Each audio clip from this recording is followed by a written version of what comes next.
જમ્મુમાં ડોગરા ફ્રન્ટના સભ્યોએ કેન્દ્રીય નાણાપ્રધાન નિર્મલા સીતારમણ દ્વારા કેન્દ્રીય બજેટ 2025-26માં કરવામાં આવેલી જાહેરાતની ઉજવણી કરાઈ।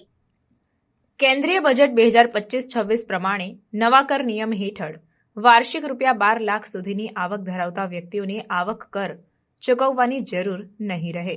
આ મહત્વપૂર્ણ કર રાહત મધ્યમ વર્ગને લાભ આપવાનો હેતુ ધરાવે છે, જેનાથી વપરાશ યોગ્ય આવકમાં વધારો થશે અને ઘરેલું વપરાશ, બચત અને રોકાણમાં વધારો થશે। ડોગરા ફ્રન્ટે સરકારના આ નિર્ણય માટે આભાર વ્યક્ત કરવા માટે જમ્મુમાં ઉજવણીનું આયોજન કર્યું હતું। સભ્યો એકત્રિત થયા, બેનરો પકડીને અને કર સુધારાઓના સમર્થનમાં સૂત્રોચ્ચાર કર્યા। તેમણે આ પગલું મધ્યમ વર્ગની જનતા માટે મહત્વપૂર્ણ આર્થિક રાહત આપશે, જેનાથી વધુ સારી આર્થિક આયોજન અને જીવનની ગુણવત્તામાં સુધારો થશે તે અંગે ભાર મૂક્યો। નાણાપ્રધાન નિર્મલા સીતારમણે ભાર મૂક્યો કે સુધારેલી કર રચના સરકારની મધ્યમ વર્ગને ટેકો આપવાની પ્રતિબદ્ધતાને પ્રતિબિંબિત કરે છે, જે રાષ્ટ્ર નિર્માણમાં તેમની ભૂમિકા માન્ય રાખે છે।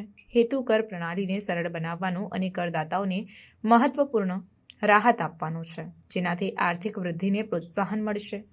આ જાહેરાતને સમાજના વિવિધ વિભાગોમાં વ્યાપક માન્યતા મળી। કરદાતાઓએ વધારેલા કરમુક્ત આવક મર્યાદાને તેમની આર્થિક સ્થિરતા અને ખર્ચ ક્ષમતા વધારવા માટે પ્રશંસા વ્યક્ત કરી છે।